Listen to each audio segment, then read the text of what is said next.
ዕብራውያን ምዕራፍ 2 ላይ መጽሐፍ ቅዱስ በእጃችን ያዝን ሰዎች ምዕራፍ 2 ላይ ከቁጥር 5 እስከ 10 ድረስ ያለውን እናነባለን። በጌታ በኢየሱስ ክርስቶስ ስም አነባለሁ። የጌታም ቃል እንደዚህ ይላል። ይህን የምንናገርለትን መጪውን ዓለም ለመላእክት አላስገዛም። ነገር ግን አንዱ በሌላ ስፍራ እንዲህ ብሎ መስክሯል። ታስታውሰው ዘንድ ሰው ምንድነው? ታስብለት ዘንድ የሰው ልጅ ምንድነው? ከመላእክት ጥቂት አሳነስከው፣ የክብርና የምስጋና ዘውድ ጫንክለት፣ ሁሉንም ከእግሮቹ በታች አስገዛለት። እግዚአብሔር ሁሉን ከበታቹ ሲያስገዛለት ያላስገዛለት ምንም ነገር የለም። ይሁን እንጂ በአሁኑ ጊዜ ሁሉም ነገር ተገዝቶለት አናይም። ነገር ግን በእግዚአብሔር ጸጋ ስለ ሰው ሁሉ ሞትን ይቀምስ ዘንድ ከመላእክት ጥቂት እንዲያንስ ተደርጎ የነበረው ኢየሱስ የሞትን መከራ መቀበሉ አሁን የክብርና የምስጋና ዘውድ ተጭኖለት እናየዋለን። ሁሉ ነገር ለእርሱና በእርሱ የሚኖር እግዚአብሔር ብዙ ልጆችን ወደ ክብር ለማምጣት የድነታቸውን መስራች በመከራ ፍጹም ሊያደርገው የተገባ ነው ይላል። ጌታ የተባረከ ይሁን። የምዕራፍ 2 ቁጥር 9 አይደል? ምዕራፍ 2 ቁጥር 9 እና ቁጥር 10 አካባቢ ነው ያለነው። ጌታ የተባረከ ይሁን። የዕብራውያን ምዕራፍ 2 ላይ ባለፈው ሳምንት እስቲ ቁጥር 9 አውጡት። ቁጥር 9 እና 10 አይደል? ቁጥር 8ን በደንብ አይተናል። ቁጥር 9ንም ማየት ጀምረናል አይደል? ነገር ግን በእግዚአብሔር ጸጋ ስለ ሰው ሁሉ ሞትን ይቀምስ ዘንድ ከመላእክት ጥቂት እንዲያንስ ተደርጎ የነበረው ኢየሱስ ማለት ይሄ ጸሐፊ ሲጽፍልን እንዲያንስ ተደርጎ የነበረው ካለን ኦሬዲ ያለፈ ነገር ነው እያወራ ያለው ማለት ነው። ስለዚህ ጌታ ኢየሱስ ክርስቶስ ሞትን ቀምሷል ነው የሚለን። ከዛ ተነስቷል፣ በአባቱ ቀኝ ከብሯል። ስለዚህ ይሄ የዚህ ደብዳቤ ጸሐፊ የዕብራውያን ቅዱሳንን ሪማይንድ ያረጋቸው ነው አይደል? የሰሙትን ወንጌል ስለ ሰው ልጆች ኃጢአት በመስቀል ላይ ኢየሱስ የሞተበትን ሁኔታ፣ የተሰቃየውን በምድር ላይ 33 ዓመት ተኩል የቆየበትን ሁኔታ እያስታወሳቸው ነው ያለው እና ከመላእክት ጥቂት እንዲያንስ ተደርጎ የነበረውን ኢየሱስን አሁን የክብርና የምስጋና ዘውድ ተጭኖለት እናየዋለን። አሁን ባለበት ሁኔታ የምናየው ከሆነ የክብርና የምስጋና ዘውድ እግዚአብሔር ጭኖለት እናየዋለን። ነገር ግን ስለ ሰው ልጆች ኃጢአት ወይንም ስለኛ ስለሁላችን ጌታ ኢየሱስ ክርስቶስ ሞትን እንዲቀምስ ከመላእክት ጥቂት እንዲያንስ እግዚአብሔር አድርጎት ነበር። ጌታ ኢየሱስ ክርስቶስ ሞትን ቀምሷል። ኢየሱስ ስለ ሰው ልጆች ኃጢአት ሞቷል። የምስራች ከዚህ የተሻለ የምስራች ዘላለም ውስጥ የለም። የመጨረሻ የምስራቻችን ኢየሱስ ስለ ሰው ልጆች ኃጢአት ሞቷል። ኢየሱስ ሞቶልሃል ሲባል ሰው ኮስተር አይደለም ማለት ያለበት። ምን ማለት ነው? ጎናቸው እርሶ ፈገግ በልበሉት። ኢየሱስ ስለ ሰው የሰበሰበን እኮ ኢየሱስ የመስቀል ሞት ነው። ባይዘው እዚህ ቤት እንደዚህ አምጥቶ ማንተዋወቅ ሰዎች፣ ድሮ ማንተዋወቅን ሰዎች ሰብስቦ አንድ ቤት ውስጥ አስቀምጦ የአንድ ሀገር ባላገሮች ያደረገን የጌታ ኢየሱስ ክርስቶስ እኮ የመስቀል ሞት ነው። ማንንም አይደለም እዚህ ቤት ያመጣን፣ ማንምም እንደዚህ ሊያደርገን አይችልም። ይሄንን ሊያደርግ የተቻለው ጌታችን መድኃኒታችን ኢየሱስ ክርስቶስ ስለ ሁላችን ኃጢአት በመስቀል ላይ መስዋዕት ሆኖ ቀርቦ ነው እና ባለፈው ሳምንት ኢሳይያስ 53ን አብረን ማየት ጀምረናል አይደል?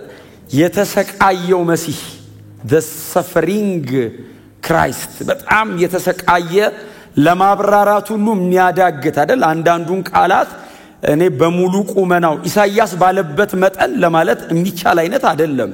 እኛ ምናልባት ቪዥዋላይዝ ነው የምናደርገው። ኢሳይያስ ግን በአካል የነበረ ያክል ነው አይደል ነገሩን የሚያወራው።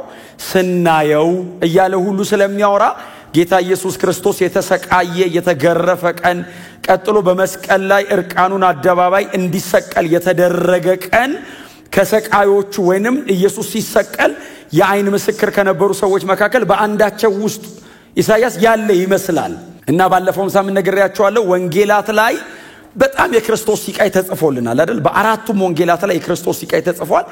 ኢሳይያስ ግን በ53ኛው ምዕራፍ ላይ በጻፈው አይነት ጥልቀት የጌታ ኢየሱስ ክርስቶስን ሲቃይ የጻፈልን ሰው አናገኝም አይደል? ስለዚህ የአጠቃላይ የመጽሐፍ ቅዱሳችን ካርዲናል የሚባለው ሜሴጅ ኢሳይያስ 53 ነው። ዋናው የጠቅላላው የ66ቱ መጽሐፍ መጠቅለያ ያለው ኢሳይያስ 53 ላይ ነው። እጅግ በጣም ክቡር ነው እጅግ በጣም ውድ ነው ለኔና ለእናንተ ደግሞ በጣም ትልቅ ትርጉም ያለው ምዕራፍ ኢሳይያስ 53 ነው አይሁዳውያን ደግሞ ረጅም ዘመን እንዲነበብ የማይፈልጉት ምክንያቱም ለዕብራውያኑ ተደራሲያን ጌታ ኢየሱስ ክርስቶስን ኢቭን ሲያቀርብላቸው እኮ ከመላእክት ጥቂት አንሶ ነበር ሲላቸው አይሁዳውያን ናቸው ሰዎቹ እነዚህ ቅዱሳን ናቸው በጌታ ናቸው ግን በጌታ ያልሆነ ሰው ይጠይቃቸዋል አጠገባቸው መጥቶ ያንተ አዳኝ ያ የናዝሬቱ ኢየሱስ ነው ይለዋል አዎ የሞተው ኢየሱስ ይለዋል ኦፍ ኮርስ አዎ የሞተው ኢየሱስ ስትለው ያውም እንደ አንድ ወንጀለኛ በመስቀል ላይ የሞተው ኢየሱስ ነው ያንተ አዳኝ ይለዋል የኔ አዳኝ ብዬ ምንጠብቀው አይሞትም ጠላቶችን ድል የሚያደርግ ነው ይለዋል ያንተ አዳኝ ግን የሞተ ነው ይለዋል ቀጥሎ የኔ አዳኝ ቢሞትም እንደ ጀግና ነው የሚሞተው ያንተ አዳኝ እንደ ወንጀለኛ ነው የተሰቀለው ራሱን ማዳን እንኳን አቅቶት እርቃኑን መስቀል ላይ እያጣጣረ ነው የሞተው የጀግኖች አይነት ሞት አይደለም የሞተው እየተጋደለ እየተዋደቀ አደባባይ እየተዋጋ አይደለም የሞተው እርቃኑን መስቀል ላይ ክሪሚናል ሰማሃል ነው የሞተው ሲሰቀልም የሰቀሉ ሰዎች ወንጀለኛ ነው ብለው ነው የሰቀሉት የተሰቀለው ደግሞ በአይሁዳውያን ሰው በሮማውያን መስቀል ላይ ይሄን ያንተ አዳኝ ይለዋል አዎ የኛ አዳኝ ይሄ ነው እኛ ግን የተሰቀለውን ክርስቶስን እንሰብከዋለን ጮክ በሉና እስቲ እኛ ግን የተሰቀለውን ክርስቶስን እንሰብከዋለን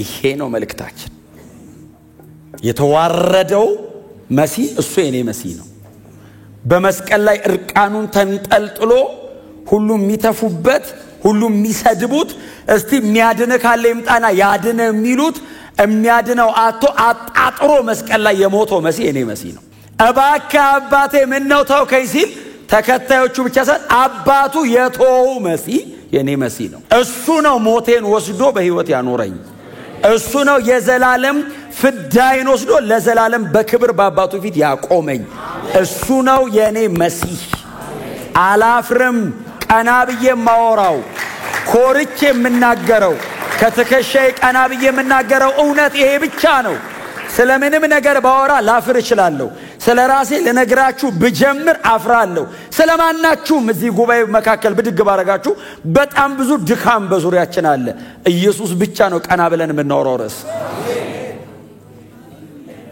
ስሙ ለዘላለም የተመሰገነ ይሁን እና ሲቃዩ ባለፈው ተናግሬዋለሁ በእውነት ጀርባው ሲተለተል ሲዋረድ እና ምን አስተዋውሳለሁ እኔ የተሰቀለ ቀን ትዝ ይላችሁ የተሰቀለ ቀን የተሰቀለበት ሰዓት ለ3 ሰዓት ያህል ነው መስቀል ላይ የቆየው እና ለ3 ሰዓት ያህል መስቀል ላይ ሲቆይ ጌታችን ኢየሱስ ክርስቶስ የተሰቀለው ሁለት ወንበዴዎች መሃል ነው ሁለት ወንበዴዎች መካከል ነው የተሰቀለውና በግራና በቀኙ ሁለት ወንበዴዎች አሉ እና የሚገርማችሁ እታች ያለ የሚሰቀለው ህዝብ ብቻ ሳይሆን አጠገቡ በግራና በቀኝ የሚሰቀሉትም የሚያዩት እሱን ነበር ተሰቃዮቹ እንኳን የሚያዩት እሱን ቶ የተሰቃይ ቤተሰብ እኮ አለ ወንድሜ ሊሰቀል ነው ልጆቼ ሊሰቀሉ ነው ብሎ እያለቀሰ የሚመጣ ሰው የሚሰቀሉ ልጆቹን ትቶ መሃላቸው የተሰቀለው ነው የሚያዩ የሚሰቀሉት ራሳቸው ዞሮ ያዩታል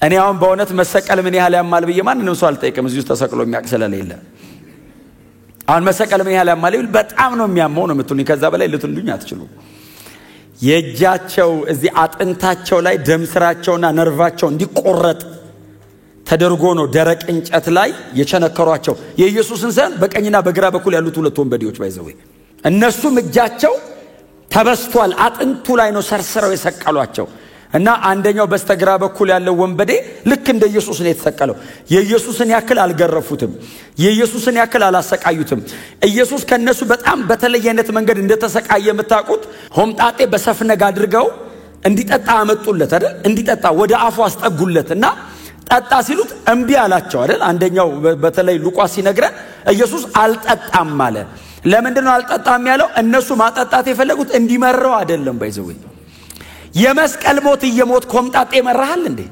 ምላስ ቴስት አያረግም። አሁን ይመሯል ይጣፍጠዋል አይደለም አሁን ሆምጣጤው እጅግ በጣም እንዳሰቃዩት ገብቷቸዋል። ስጋው ተተልትሎ እላዩ ላይ አለ እና ደሙ ፈሶ አልቆ ቆዳው አጥንቱ ላይ ተለጥፎ ሲያዩት ከጭንቅላቱ ደም ይወርዳል፣ ከጎኑ ደም ይወርዳል፣ ከእጅ ከእግሩ ደም ይወርዳል፣ ከጀርባው ሁለንተናው ደም ያወጣልና ከሚገባው በላይ ያሰቃይተውታል። ህመሙን ሊቋቋመው ስለማይችል ሆምጣጤ ያመጡለት ትንሽ ህመሙን እንዲያስታግሰው ነው። የአነስቴዥያ ባህሪ ያለው ሆምጣጤው እና ሲያስጠጉለት ትንሽ ህመምን ይቀንስልህ ሲሉት እምቢ አለ። የመጨረሻውን ህመም ኢየሱስ ኤክስፒሪየንስ አድርጓታል።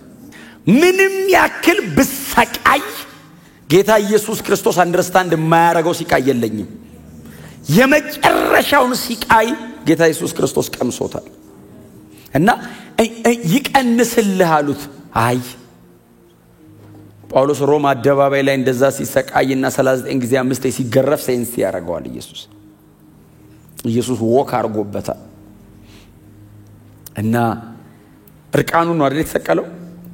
እርቃኑን ነው የተሰቀለው እና በግራና በቀኝ በኩል ያሉት ሁለት ወንበዴዎች የህዝቡ ብዙ አልተጻፈም፣ የነሱን አይደል የተጻፈው? ሉቃስ 23 ላይ ነው። ሉቃስ 23 ላይ ከ39 እስከ 41 ድረስ ስታነቡ በጣም ለኔ ፌቨራይት ቴክስት ነው። ባይዘው ምን ያህል ጊዜ ሁሉ እንደሰበኩት በቁጥር አላቀው። አይ ቲንክ ብዙዎቻችሁ አይታችሁት ሊሆን ይችላል። እና በግራ በኩል ያለው ወንበዴ ተሰቅሏል። እሱምና ኢየሱስን ዞሮ አየው። መጽሐፍ ሲናገር ሰደበው ነው የሚለው። ሊትራሊ ሰደበው እና ምጸት በምጸት ቃል እንደዚህ ያለው አንተ አለው። ኢየሱስ አቤት የሚልበት አቅም የለውም አይደል? አባቴ ምን ነው ተውከኝ ለማለት ነው የቀረችውን ትንፋሽ ያቆያት። ከሱ ጋር የሚጨቃጨቅበት አቅም የለውም፣ ዝም ነው የሚለው። አንተ አለው። እሱም ተሰቅሏል። እሱም በሚስማር ተሸንክሯል እኮ። ሰው ምን ያክል እኮ ልቡ ጠንካራ እንደሆነ ተሰቅሎ እኮ ስድብ አያቆም። ንስሐ ገብቶ አይሞትም። ወደሚያምነው አይገባም። እሺ ኢየሱስን አይመነው ወደሚያምነው ንስሐ አይገባ። እንደሚሞት እያወቀ የመጨረሻ ትንፋሹን በስድብ ሊዘጋው ራርቶልን እኮ ነው እዚህ ያለ ነው።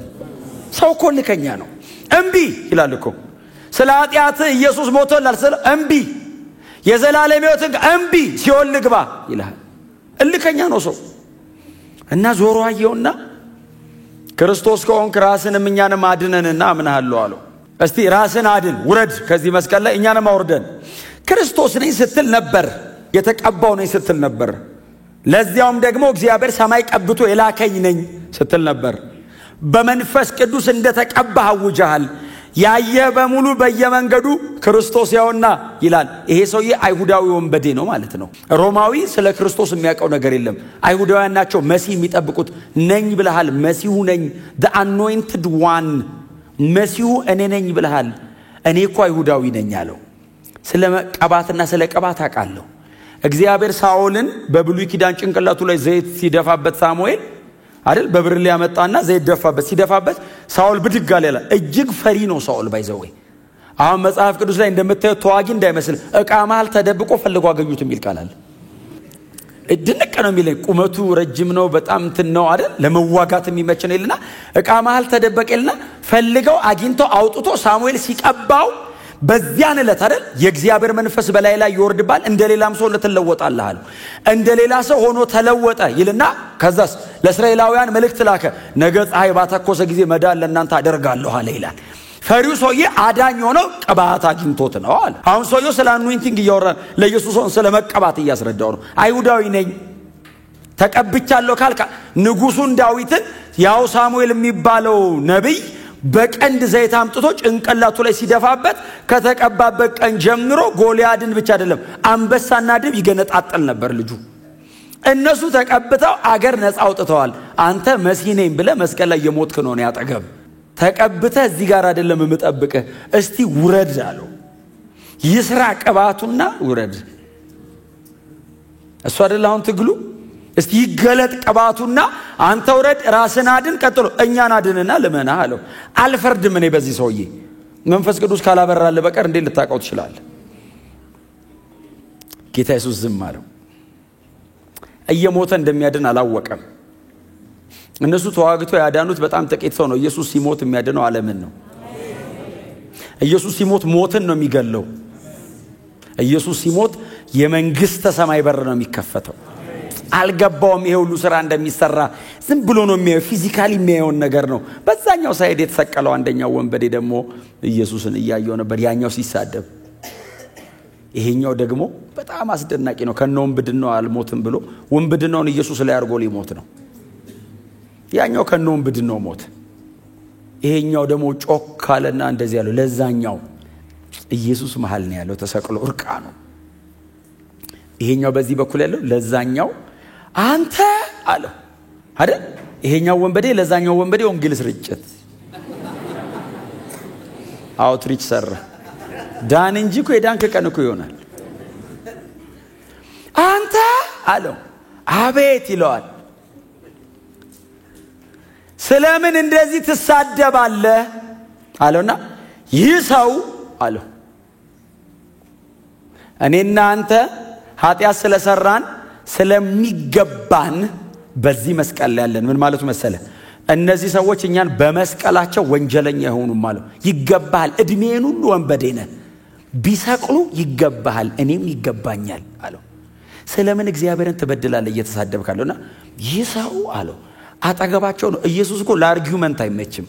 ገና እኮ 33 ዓመቱ ነው። ኢየሱስን የሚሰቅሉት ባይዘው የሮም ወታደሮች ብቻ ሳይሆን የአይሁድ ሕግ መምህራን እጃቸው ላይ ጠቅልለዋል። እድሜያቸውን ሁሉ ሕግ ሲያስተምር የኖረ ሰው ቆሞ ይሰቀል እያለ ነው። ሞቱ አሳማኝ ነው፣ እንዳታምንበት ያደርጋል። እንኳን ተሰቀልክ ነው የሚያስብልህ። ይሄኛው ሰውዬ ብቻ ነው የበራለት። ይህ ሰው ንጹህ ነው አለውና ቀጥሎ እንደዚህ ያለው እኔ እናንተ እየተከራከርን ሰዓቱ እንዳያልቅ ቶሎ ልናዘዝና ጊዜ ካለን እንቀጥላለን አለ። አየ አሁን እሱ ቶሎ ላይ ሞት ይችላል። ኢየሱስ ግን ሊሞት ነው። እያጣጣረ ስለሆነ ሳያመልጠኝ ንስሐ ልጨርሳለሁ። ይኸውልህ ከሱ ይልቅ የተደበደበ ከሱ ይልቅ ይሰቀል የተባለ ከሁሉ ይልቅ ወንጀለኛ ተብሎ የቀረበው እሱ ነው። ሁሉም እንዲገደል ፕሮግራም ያደረገው እሱ ነው። ይሄ ሰው ብቻውን ጌታ ሆይ አለ። በሙሉ አይኑ ማየት አይችልም። ምክንያቱም የጠራው ጌታ ሆይ ሲለው አሁን እኛ እንደምንለው የተከበረ ሰው ማለት ኩሪዮስ ማለት እኛን ለማዳን ከሰማይ ይወረድካሉ። እኔ እንደማይ የ33 ዓመት ተኩል ወጣት አይደለህም አለው። ልታድነኝ ነው ከሰማይ የመጣው። ምን ማለት መሰለ ትርጉሙ?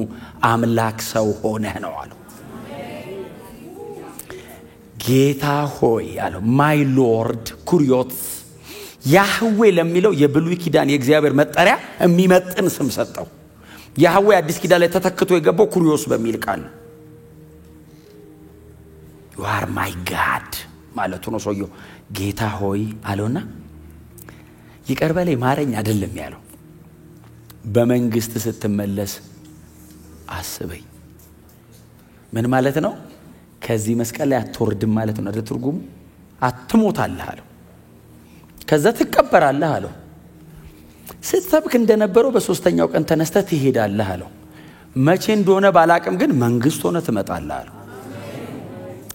ያኔ በዳግም ምጽአተ ጊዜ አስበኛለሁ።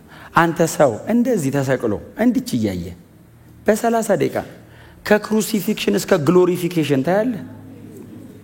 የተሰቀለውን እያየ ከብሮ የሚመጣውን አየው። አይ በደም የተነከረ ጭንቅላቱን ፊቱን እያየ በሙሉ ድምቀት እንደሚያበረቀርቅ ፀሐይ የሆነ ፊት ይታየዋል። አይ ተደብድቦ አይኑ ሊጠፋ ደርሷል እኮ እሱን እያየ እንደ እሳት ነበልባል የሆነ አይን ይታየዋል። እርቃኑን ነው። ከአንገቱ እስከ እግሩ ነጭ ታጥቆ ደረቱ ላይ ወርቅ ያጠለቀውን ድጋሚ የሚመጣው ንጉሱን ኢየሱስን ያየዋል። አይ እግሩ በሰንደል ስለሚሄድ ስሙኝ፣ አይ ኦልሞስት ባዶ እግሩ ነው የሚሄደው። በጣም ኦርዲነሪ ሚድል ክላስ ላይ ያለ አይነ ግለሰብ ስለነበር ኢየሱስ የሚያደርገው ሰንደል ጫማ ነው። አቧራ የጠገበ ነው እግሩ። ስለዚህ ዛሬ ደግሞ ደም ፈሶበት በእግሩ ላይ ባለ በዚህ አቧራ ደም ተጨማልቋል። ቀጥሎስ አነባብረው በሚስማር ቸንክረውታል እግሩን። ያንን እግር እያየ በቶን የነጠረ የጋለናስ የሚመስል እግር ያለው። ምክንያቱም ተመልሶ ሲመጣ ዮሐንስ አየው አይደል? ዘላለማዊውን ኢየሱስን ትዝ ይላችሁ ራእይ ምዕራፍ 1 ላይ ዮሐንስ ያየው የዚህ ቀን ኢየሱስ የተሰቀለ ቀን ዮሐንስ ነበር ባይዘው የአይን ምስክር ነው። ጌታ ኢየሱስ ክርስቶስ ደግሞ ዮሐንስ ፍጥሞ ታስሮ ይያለ በክብር መጥቷል። ይሄ ወንበዴ ያየው የከበረውን ክርስቶስን ነው። በተሰቀለው አቋርጦ የከበረውን አገኘው። የዘላለም ክብር ያለው በተዋረደው መሲህ በኩል አጠገባቸው ሰው የተሰቀለውን ይያየ የከበረውን ታገኙአለ በሉት። አየ ሰውየው በመንግስት ስትመለስ ያንን ታላቅ ቀን የሚጓጓ ነው። ምን ማለት ነው? እሱ ራሱ እኔም እሞታለሁ አለው።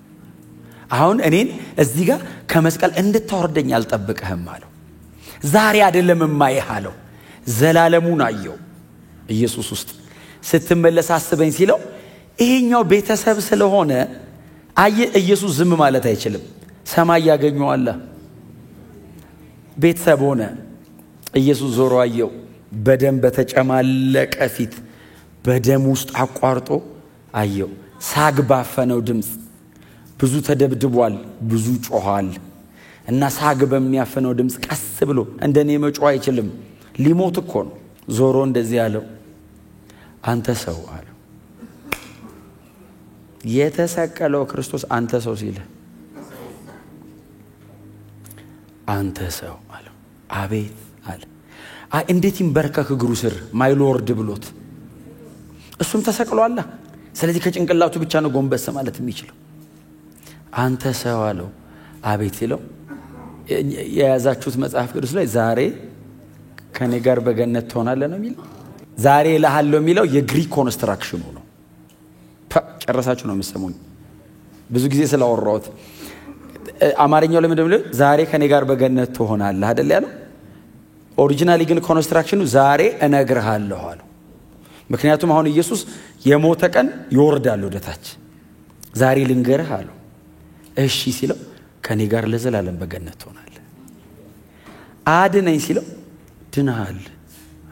የዘላለም ሕይወት ሲለው አግኝተሃል። ኢየሱስ እየሞተ አጠገቡ የዘላለም ሕይወት ይሰጥ ነበር። ክብር ለስሙ ይሁን። ኢየሱስ ማዳን የጀመረው የሞተ ቀን ነው። ታውቃላችሁ አይደል? ዘላለማችንን ሰርቶ የጨረሰው ኢየሱስ ነው። ይሄንን በዘላለማችን ላይ የተሰራውን ስራ እኛ ጋር ያቀረበው መንፈስ ቅዱስ ነው። መንፈስ ቅዱስ መስቀል ላይ አክቲቭ ነበር። ኢየሱስ መስቀል ላይ እየሞተ መንፈስ ቅዱስ በጣም አክቲቭ ነው። አጠገቡ ያለው ወንበዴ ብቻ አይደለም እኮ ሄዳ ነው። ፊት ለፊት ላይ ከሚሰቅሉት መካከል የነበረ አንድ 100 አለቃ በጦር ሲወጉ ምን ሲሉ ያንን ነገር እንዲያቀናጅ የታዘዘ የመቶዎች አለቃ ቆሞ ያየ ኢየሱስ በመስቀል ላይ ጮሆ አይደለም ይለው ኤሎሄ ኤሎሄ ለማ ሰበቅተኒ ጮኸ ይልና ተፈጸመ አይደል ያለው። ዮሐንስ ወንጌል ላይ ነው ያለው ይሄ ቃል። ዮሐንስ ወንጌል ላይ ብቻ ነው ያለው። ተፈጸመ ይልና ነፍሱንም ተዋ ይላል። ልክ ኢየሱስ ሲሞት ጭንቅላቱ ዝቅ ሲል ፀሐይ ጨለመች ይላል። እኩለ ቀን እኮ ነው። ድቅድቅ ጨለማ ሆነ። የቤተ መቅደስ መጋረጃ ከሁለት ተቀደደ። አለት ተሰነጠቀ። መቃብር ተከፈተ ይላል ደግሞ ማቴዎስ። መቃብር ተከፈተ ይልና ከሞቱ የቆዩ ሰማዕታት ወጡ ይላል። ኢየሩሳሌም ከተማም ታዩ የሚል ቃል አለ ባይዘው። ከሞቱ የቆየ ሰው ይወጡ ወቅስ ያረግ መንገድ ላይ ኢየሱስ ሲሞት ሞት ሲሰበር የሞቱ ብድግ አሉ። 100 አለቃው ቆሞ እንደዚህ አለ፣ በርግጥ የእግዚአብሔር ልጅ ነው አለ። ዋው አለ። ተቃል አንድ አይሁዳዊ አንድ አሕዛብ ዳነ። ዓለምን እንደሚያድን ምስክር ሆነ። ቦርደር ሰበረ። ሮማዊ ዳነ። አሕዛብ በክርስቶስ የመስቀል ሥራ እንደምንድን የመጀመሪያ ሰባኪ ጴጥሮስ አይደለም። የክርስቶስ የመስቀል ሞት ነው ሰባኪ። ኢየሱስ ነው ፕሪች ያደረገው። ሮማዊው ቆሞ እግዚአብሔር የሚባል እኮ አያውቅም። ሮማዊ አምላኩ እኮ ቄሳር ነው። ሮማ ለሚባል አምላክ ኢንካርኔት ጋድ ነው ተብሎ የሚታመነው ቄሳር ነው።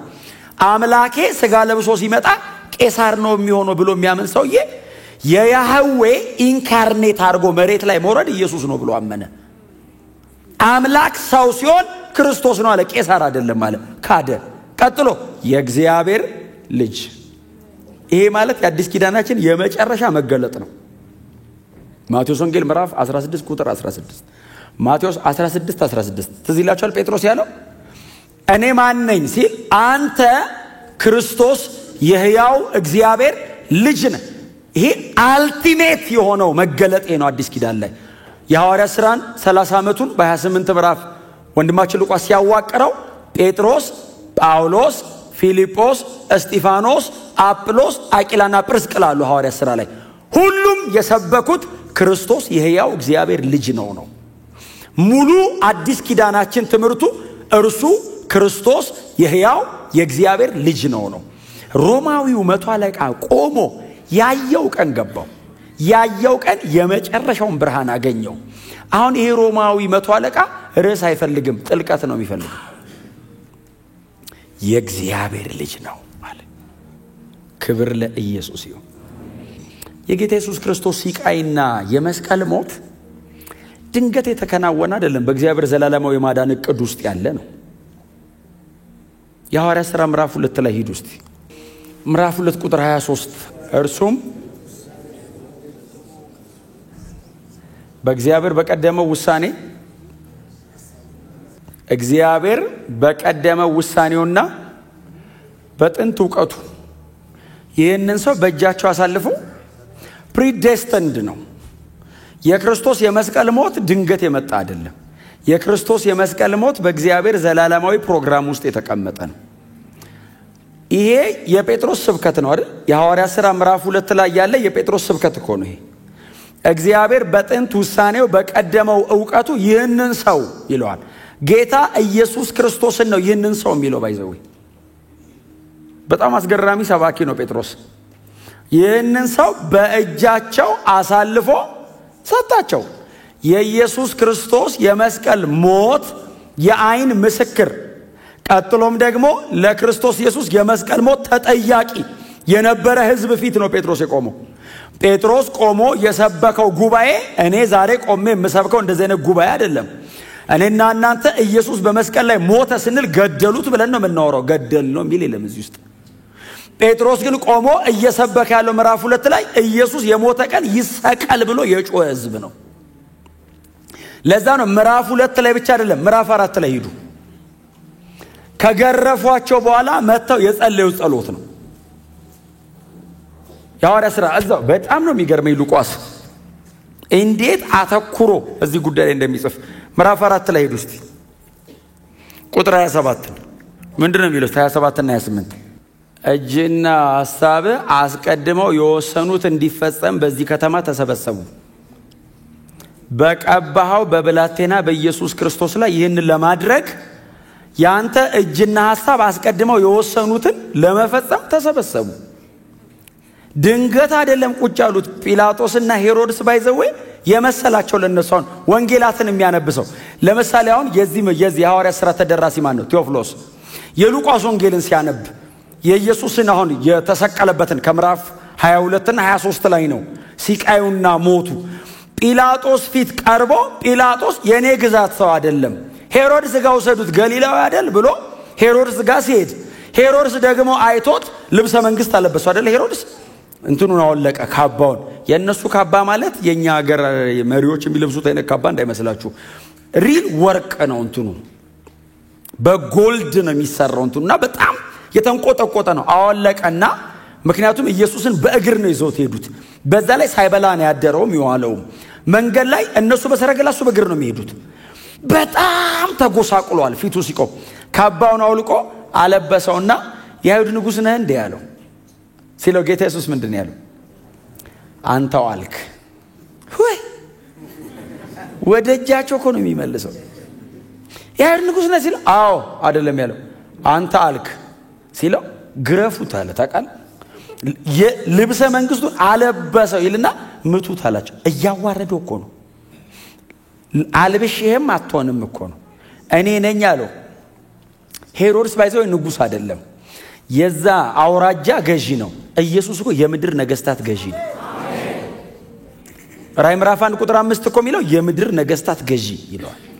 የነገስታት ልብ እንደ ወንዝ ወደ ወደደው ያፈሳል ይላልኩ አሁን አንድን ያገር መሪ እንዲ ካረጋው ተባብረን እንዲ ያናረጋው የነገስታት ልብ እንዲና እንዲ ያረጋዋል እሱ ፊቱ ቆሞ ይሄኛው እኮ ያውራጃ ነው ይሄ እኮ የዩኒቨርስ ነው መናፍስት እኮ ያውቁታል ሰው እንዳይመስል አጋንንት እኮ ያውቃል ገና ሲመጣ ይንቀጠቀጣሉ መጣህብን ወይ ያለ ጊዜ ባይዘው መጣህብን እባክህ ሂድልን አይደለም ይሉት ያለ ጊዜያችን ልታጠፋን ቀን ቀጥረህ የምታጠፋን አንተ ነህ ይሉታል አጥፊያቸው እንደሆነ ያውቃሉ ሲንቀጠቀጡ ባይዘው ሊያስወጣን ነው አይደለም ይሉት ሊያጠፋን ነው አንተ ስትመጣ ልታጠፋኝ ነው አይልም ልታስወጣኝ ነው ወይ አንተ አጣጣፈውማ እሱስ ቀን ቀጥሮ የሚያጠፋቸው እሱ ነው የእሳት ባህር ራዕይ ምዕራፍ 20 ላይ የእሳት ባህር የሚያዘጋጅላቸው እሱ ነው ሰብስቦ የሚከታቸው አረ ጊዜያችን ገና እኮ ነው የምንጠፋበት ቀን እንዳለ ገብቶናል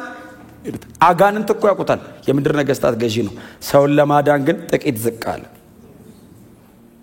እና ያንድ አውራጃ ገዢ ልብሱን አልብሶት በሹል ብረት ነው አይደል የመጡ ያደማሙታል ከዛ አየውና ሄሮድስ ወደ ጲላጦስ መልሱት አለ ጴጥሮስ ገርፏቸው መተው ሲጸልዩ እንደዚህ ያሉ በቀደመው ውሳኔውና በጥንት ክንድህ አንተ ልትፈጽም ያለውን ሊያከናውኑ ሄሮድስና ጲላጦስ እዚህ ከተማ ተቀመጠዋል ሰዎቹ ድንገትን የመሰላቸው የቀደመው ውሳኔ ነው አሉ የክርስቶስ ኢየሱስ ስለ ሰው ልጆች መስዋዕት ሆኖ መቅረብ እግዚአብሔር አስቀድሞ ይወሰነው ነው ክብር ለኢየሱስ ይሁን እኛን ለማዳን እግዚአብሔር ጥንትን ይወሰነው ድንገት እግዚአብሔር ብድግ ብሎ ላድናቸው አይደለም ያለው ኤፌሶን ምዕራፍ 1 ቁጥር 4 ያዙት ዝም ብላችሁ ያዙት ቤታችሁ ሲገቡ እንድታነቡት ነው ክብር ለእግዚአብሔር ይሁን ዓለም ሳይፈጠር በፊቱ ቅዱሳንና ነውር የሌለን በፍቅርም እንሆን ዘንድ አስቀድሞ በክርስቶስ መረጠን የሚል ቃል አለ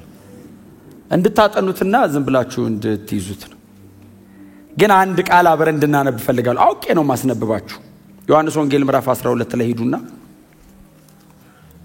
ጌታችን ኢየሱስ ክርስቶስ ራሱ የተናገረው ቃል ነው ዮሐንስ 12:27 ላይ ክብር ለእግዚአብሔር ለአምላካችን ይሁን ዮሐንስ 12:27 ላይ ምንድነው የሚለው አሁን ነፍሴ ታውካለች ምን ስላለው አባት ወይ ከዚህ ሰዓት አድነኝ ነገር ግን ስለዚህ ወደዚህ ሰዓት መጣ ስለዚህ ወደዚህ ምን ሰዓት መጣ ከዚህ ሰዓት አድነኝ አለው አባቱን እየለመነው ነው ነገር ግን የመጣውት ራሱ ለዚች ነው አለ ኢየሱስ አባቱ እንዲያድነው ይማጸናል ኢየሱስ ነገር ግን ድንገት አይደለም ይሄ ጉዳይ ወደ ምድር ሰው ሆኜ ስመጣ ስጋ ለብሼ ስመጣ እቺን ለማከናወን ስለዚህ ሰዓት መጣው ከዛ በኋላ ጌታ ኢየሱስ ክርስቶስ ቀጥሎ የሚናገረው በጣም አስጨናቂ ቃል ነው የናንተና የጨለማው ሰዓት ነው ይላቸዋል ፈሪሳውያንን ይወጣና አሁን የናንተና የጨለማው ሰዓት ነው ይላል ምዕራፍ 13 ላይ ደግሞ ይሁዳን በልብ እንዳለ አርግ ይላል እቺን ሰዓት ጌታ ኢየሱስ ክርስቶስ አባቱን ለመነው አባቶይ እባክህ ከዚህ ሰዓት አድነኝ አለው ነገር ግን ስለዚህ ሰዓት ወደዚህ መጥቻለሁ አለ አሁን በጌቴሴማኒ ተንበርክኮ ሲጸልይ ብትወድቺ ጽዋ ከኔ ትለፍ ያለው ማለት ነው እቺን ሰዓት እባክህ አድነኝ አለው ብትወድቺ ጽዋ ከኔ ትለፋል ነገር ግን የኔ ሳይሆን ያንተ ፈቃድ ይሁን እግዚአብሔር በዘላለማዊ ዕውቀት ውስጥ የክርስቶስ ኢየሱስ የመስቀል ሞትና መከራ እንዳለ ዕብራውያን ምዕራፍ 2 ቁጥር 10 በጣም በግልጽ ነግሮናል ምዕራፍ 2 ቁጥር 10 ወደ ዕብራውያን ልመልሳችሁ ቁጥር 10 ምንድነው የሚለው ሁሉ ነገር ለእርሱና በእርሱ የሚኖር እግዚአብሔር አሁን አብን ነው አይደል እየተናገረ ያለው ስለ አብ ሲናገር ሁሉ ነገር በእርሱና ለእርሱ የሚሆን እግዚአብሔር ቀናበሉ ከዛ ስለ ኢየሱስ ነው የሚናገረው በእርሱና ለእርሱ የሚኖር እግዚአብሔር ማለት የዘላለም አምላክ ነው ቀጥሎ የድነታቸው ራስ የሆነውን እርሱን በመከራ ፍጹም ያደርገው ዘንድ ነው የሚለው ስለዚህ የጌታ ኢየሱስ ክርስቶስ መከራ የጌታ ኢየሱስ ክርስቶስ የመስቀል ሞት ሁሉ በእርሱና ለእርሱ በሚሆን በእግዚአብሔር ዲዛይን የተደረገ ነው የዕብራውያኑ ጻፊ የሚላቸው ከመላእክት ጥቂት አነሰ ስላችሁ ስጋ ለበሰ ተሰቃየ ሞትን ቀመሰ ስል ድንገት የተከናወነ አይደለም ሁሉ በእርሱና ለእርሱ የሚሆን እግዚአብሔር ይሄንን ዲዛይን አድርጓል። የክርስቶስ ኢየሱስ የመስቀል ሞት በአባቱ ዲዛይን የተደረገ ነው። በዘላለም እቅድ ውስጥ የተቀመጠ ነው። ድንገት አይደለም የሞተው፣ ድንገት አይደለም ሊያድነኝ የመጣው። ዘላለም ውስጥ እኔን ለማዳን እግዚአብሔር ፕሮግራም አድርጓል። እግዚአብሔር ፕሮግራም ሲያደርግ ግን ከሰማይ ጥላሁንን እናድነው በሚል ቃል ብቻ አላቆምም። አንድ ልጁን በመስቀል ላይ መክፈል ነበረበት። ደሙ መፍሰስ ነበረበት። ክብር ለእግዚአብሔር ለአምላካችን ይሁን። ልቤ ይያዛል፣ አይምሮ ይያዛል፣ ሰውነቴ ይደክማል ሳስበው። እጅግ በጣም ከባድ ስቃይ ነው ኢየሱስ ያሳለፈው። በእኛ አንግል ቆመን ደግሞ ስናየው ሪጆይስ እናረጋለን፣ ሐሴት እናረጋለን። ኢሳይያስ ትንቢቱን ከተናገረ በኋላ እኮ አቅም አጥቷል። ስቃዩን መከራውን ሲያይ አቅም አጥቷል። ኢየሱስ ክርስቶስ በመስቀል ላይ ከሞተ በኋላ ደግሞ እኛ ቆመን ስናየው እንበረታለን፣ ኃይል እናገኛለን። የተከፈለው ዋጋ ግን የክርስቶስ ኢየሱስን ደም ማፍሰስ ነበረበት። አንዳንድ ሰዎች እንደዚህ ይላሉ፣ እግዚአብሔር ልጁን መስዋዕት ሳያደርግ ለምን ማዳን አይችልም? አሁን ኢየሱስ ሳይሞት እግዚአብሔር ማዳን አይችልም? ይሄ ከእግዚአብሔር ዘላለማዊ ባህሪ ጋር ይጣረሳል። እግዚአብሔር ጻድቅ ነው። እግዚአብሔር ቅዱስ ነው። ለተሰራ ለየትኛውም ሥራ እግዚአብሔር ያስከፍላል። እግዚአብሔር በማንነቱ እጅግ ጻድቅ አምላክ ነው። እጅግ ኃጢአተኛ የሆነውን ሰው ምሬሃለሁ ሊለው አይችልም። ማንነቱ አይፈቅድም። ስለተሰራው ሥራ እግዚአብሔር ክፍያ ይፈልጋል። ደም ካልፈሰሰ ስርየት የለም የሚል ቃል አንብባችሁ። ደም ካልፈሰሰ ስርየት የለም የሚለው እኮ እግዚአብሔር በየጊዜው እኮ ደም ለማየት ፈልጎ አይደለም። ያንን ሰው ተክቶ ሪፕሌስ አድርጎ ተክቶ የሚሞትለት ይፈልጋል። ደሙ የሚፈሰው እኮ የሚሞተው ሲሞት ነው። በአንተ ምትክ የሚሞትልህ ተገኝቷል። እግዚአብሔር ቁጣውን በሙሉ በእኔ ላይ ሊያወርድ የነበረውን ቁጣ በምትክ የሚሞተው ላይ ያወርድና እኔን ምሬሃለሁ ይለኛል። እንዲሁ በነፃ እግዚአብሔር አላዳነንም። አሜን በሏ። መዝሙር አለ አይደል? እንዲሁ በነፃ የሚል እሱ ትክክል ነው በእኛ አንግል ሲሆን፣ እግዚአብሔር እኔ ነኝ በነፃ ያገኘሁት እንጂ እግዚአብሔር ሕይወት ለመስጠት ዝም ብሎ አልሰጠኝም። ልጁን ከፍሏል። ማንም በየትኛውም ዘመን ሊከፍል የሚችለውን ከዚያ ይልቅ እግዚአብሔር ከፍሏል። አንድ ልጅን ከፍዬ ነው ማድን ይለኛል። እኔ ቆሜ እንዲሁ በነፃ እያልኩ ዘምራለሁ። አዎ ላንተ በነፃ ነው ይለኛል። እንዲሁ በነፃ የኛ ነው የእግዚአብሔር አይደለም። እግዚአብሔር ቆሞ ሲያየው ልጄን ይላል። ይንገበገባል ቆሞ ልጄን። አይ ደሙ ሲፈስ ይታየዋል የልጁ። የዓለምን ሁሉ ኃጢአት ሰብስቦ ልጁ ላይ አደረገ እግዚአብሔር። ልጁ ላይ ሲያደርግ የእግዚአብሔር ቁጣ ለኃጢአት ያለው አግሬሲቭነት በሙሉ ልጁ ላይ ሆነ። ለዛ ነው ልጁ ሲለምን አባቱ ከዚህ ሰዓት አድነኝ ያለው። የአባቱን ባህሪ ያውቀዋል። አንዳንዴ ምን እንላለን? እግዚአብሔር አብ በጣም ጨካኝ ነው። ጨካኝ አይደለም። እንደ እግዚአብሔር ሩሩ የለም። አንድ ልጅ የሚሰጥ ከናንተ መካከል ልጁን የሚሰጥ አለ ስለሌላ ሰው? እንደ እግዚአብሔር ሩሩ የለም። እንደ እግዚአብሔር የሚወድ የለም። ከእግዚአብሔር ይልቅ የሚወዳችሁ ማንም የለም። የመጨረሻውን ፍቅር ያየነው በእግዚአብሔር አብ ነው። አንድ ልጁን ሰጥቶ እግዚአብሔር ወልድም ራሱን የሰጠኝ። እግዚአብሔር አብ ግን እኔ አሁን አባት ነኝ። ሁለት ልጆች አሉኝ እንደምታውቁት። ልጅ ማስከፈል እኔ እንትኑ የለኝ ማሰቢያ ቦታው ሩሙ የለ። አሁን አብርሃም ልጁን ሰዋ ብለን በጣም በነፃነት ልጅ ጉንፋን ሲይዘው አንተ ራስ መታት ይጀምራል። ሞቃል ሞቀትናል። አንድ ልጅ መስቀል ላይ እግዚአብሔር እኮ አንድ ልጅ አይደለም አንድያ ልጅ ነው። ሁለተኛ የለውም፣ ለዘላለምም የለውም። ኢየሱስ ብቻ ነው አንድያ ልጁ። አሜን የሚል ጠፋ። ሌላ ቀን ልጅነት የሚል አስተምራለሁ። እኛና ኢየሱስ ተመሳሳይ ነን ብላችሁ ነው? አይደለንም። ኢየሱስ ብቸኛ የእግዚአብሔር ልጅ ነው። እኛ ልጆች ነን። ልጄ የሚባል የለም እዚህ ውስጥ። እኔ በጣም ቆላስያስን ሳስተምር ብዙ ተናግሬያለሁ። እግዚአብሔር ልጄ የሚለው የለም እዚህ ውስጥ። ልጄ ካለ ኢየሱስን ነው። እኛንስ ልጆቼ ነው የሚለን። ምን ማለት ነው? ግር አድርጎ ነው የሚጠራን። በተናጠል የሚጠራ የለም። ልጄ ካለ እግዚአብሔር ኢየሱስን ነው ባይዘው። እኛስ ልጆች ሆይ ነው የሚለው። እስቲ አሜን በሏ። በቃ በክርስቶስ የሆነው የኔ ነው ምናምን ብለን እናምናለን። ምንም ጥርጥር የለውም። በተናጠል ግን ኢየሱስን ነው የሚጠራው። እኛንም የሚያቀን በልጁ ደም ነው። ከኢየሱስ ውጭ አያቀም። ለዛ ነው ለብቻ የማይጠራ። በልጁ ደም በኩል ሲመጣ እግዚአብሔር ዩኒቨርሳል ቸርችን ነው ኮሚኒኬት የሚያረጋት። ለአካሉ የሚወርደው አብሮ ያገኘናል። ጌታ የተባረከ ይሁን። አንድ ልጁን የከፈለ አባት አብ ብቻ ነው። አንድያ ልጁን በመስቀል ላይ ለዚያውም ምንም ኃጢአት የሌለበትን ልጁን በእርሱ አይነት ንጽህና ለዘላለም አብሮት የኖረው ልጁን ስለሌሎች ኃጢአት እኮ ነው የከፈለው። ልጁ እኮ በደል የለውም። ኃጢአት የማያውቀውን እርሱን ስለኛ ኃጢአት አረገው። ማን ያረገው? አባቱ እኮ ነው ያረገው። ምንም ኃጢአት አያውቅም። እርሱን ስለኛ ኃጢአት አረገው።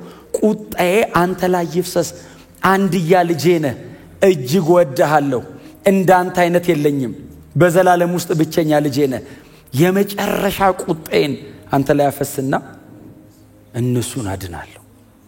ቁጥር 10 እንደሱ አይደለም ይላል አይደል? የእምነታቸውን ምንድነው? he the captain of their salvation ነው የሚለው። ምንድነው? የድነታቸውን ራስ ነው የሚለው። ምን ያደርገው ዘንድ? በመከራ ይፈጽመው ዘንድ፣ ቀጥሎ ብዙ ልጆችን ወደ ክብር ያመጣ ዘንድ የሚል ቃል አለ። እግዚአብሔር ኢየሱስ ላይ ያንን ሁሉ ቁጣ ያወረደው ብዙ ልጆችን ወደ ክብር ለማምጣት። እኛና እግዚአብሔር ብዙ ልጆችን ወደ ክብር ለማምጣት አንድያ ልጁን እግዚአብሔር በመከራ ፍጹም ሊያደርገው በመስቀል ላይ ሸነከረው። ለዛ ነው ጌታ ኢየሱስ ክርስቶስ ጉዳዩን በሙሉ ከአባቱ ጋር ያደረገው። ከኛ ጋር አላረገም አይደል? ከኛ ጋር አላለ። ገደላችሁኝ አይደለም ያለው፣ አባቴ ነው የሚለው። እነሱ ይወጉት፣ እነሱ ያሰቃዩት፣ እነሱ ሊገሉት እየሞከሩ አባካችሁ ተዋይልም ከአባቱ ጋር ነው። ምክንያቱም ባለፈው እንዳየነው ኢሳይያስ 53 ላይ በመከራ ያደቀው ዘንድ ፈቀደ ይላል። አባቱ ነው ልጁን ያደቀቀው። በመከራ ሊያደቅ ፈቀደ። ይሄንን ሁሉ ለምን አረክ ስትሉት አብን ብዙ ልጆችን ወደ ክብር ለማምጣት። የዕብራውያን ቅዱሳንን ጸሐፊያቸው እንደዚህ ይላቸዋል፣ እናንተን ወደ ክብር ለማምጣት ነው ጌታ ኢየሱስ ክርስቶስ ጥቂት ያነሰው፣ ከመላእክት ጥቂት ዝቅ ያለው፣ በፍጹም ሰውነቱ ተዋርዶ በምድር ላይ 33 ዓመት የኖረው፣ ብሎም እንደዛ የተሰቃየው፣ አልፎም በመስቀል ላይ የሞተው ብዙ ልጆችን እናንተን ማለቱ ነው ዕብራውያንን። ይሄ ደግሞ ደብዳቤ ነው ዛሬ ደግሞ እኛን ማለት ነው። በምድር ላይ ያለችውን ቤተክርስቲያን ያለን ቅዱሳንን በቀን በጣም ብዙ ሺህ ሰው ነው ወደ እግዚአብሔር መንግስት የሚጨመረውን ሰው በሙሉ ወደ ክብር ብዙ ልጆችን ወደ ክብር ለማምጣት ጌታ ኢየሱስ ክርስቶስን ዝቅ አረገው። ኢየሱስ እኛ ያለንበት ጋር መጣ፣ እሱ ያለበት ጋር ወሰደን። እኛ ጋር አመጣው። የኔን ሞት እንዲሞት አድርጎ እርሱ በሚከብርበት ክብር ሊያከብረኝ እግዚአብሔር በአንድ ልጁ ላይ ጨከነ። ሌላ መዳኛ መንገድ የለም። ሁሉ ጊዜ ነው የምንሰብከው ይሄንን። ባገኘኋችሁ ቁጥር ልነግራችሁ የምችለው የመጨረሻ መልእክቴ ጌታ ኢየሱስ ክርስቶስ ስለ ኃጢአተኞች ሞቷል። ሌላ የለም። ሊሞትልኝ የሚችል የለም። ሊሞትልኝ የሚፈቅድ ሊኖር ይችላል። ባይዘው በጣም የምትወዱኝ ሰዎች እሞትልሃለሁ ልትሉ አታድኑኝም። በእውነት ስለምትወዱን እጅግ አድርገን እናመሰግናለን። ምንም ለውጥ የለውም ብትሞቱም ባትሞቱም። እየወደዳችሁን ብትኖሩ ይሻላል ከምትሞቱ። ለምን ሞታችሁ አታድኑንማ። ኢየሱስ ሊሞትልኝ መፍቀድ ብቻ አይደለም ሊያድነኝም ይችላል። አሁን ስንት እኮ ጀግና አለ እኮ አይደል? the so called ጀግና፣ እኛ ጀግና ብለን ስለምንጠራ ለሆነ ነገር የሚሞት እንላለን። ሰውየውም አያተርፍም። የሞተላቸውም ሰዎች ከጥቂት ዓመት በኋላ ይረሱታል። ሕይወታቸውን እነሱ ለሌላ ሰጥተው ለሌላ ይሞታሉ። ኢየሱስ ይሞትልኝ እግዚአብሔር ሕይወት ሰጠኝ። ኢየሱስ ስለሚወደኝ ሞቶልኝ ብቻ አይደለም ሊያድነኝም ተችሎታል። አይ ብቃትም አለው። ፍቅር ብቻ አይደለም ብቃትም፣ ሰፊሸንሲ። ክርስቶስ ይበቃል አለ እግዚአብሔር። ዓለምን በሙሉ ማዳን ይችላል የኢየሱስ ሞት። ጥቂት ሰዎችን የሆነ ግሩፕ አይደለም የሚያድነው፣ ዓለምን በሙሉ ማዳን ይችላል የኢየሱስ ደም። ፈቃደኛ መሆን ብቻ ነው የሚጠይቀው አይደል ለመዳን። አሁን አንዳንዴ እንደምንለው ሊሚትድ አይደለም አቶንመንቱ ለዓለም ሁሉ ዩኒቨርሳሊ እግዚአብሔር በልጁ በመስቀል ሞት ዓለምን ማዳን ተችሎታል። ኢየሱስ በየዓመቱ አይሞትም። አንዴ ነው የሞተው፣ ዓለም በሙሉ በዚያ ሞት በኩል የዘላለም ሕይወት ያገኛል። እኛ ግን የተሰቀለውን ክርስቶስን እንሰብከዋለን።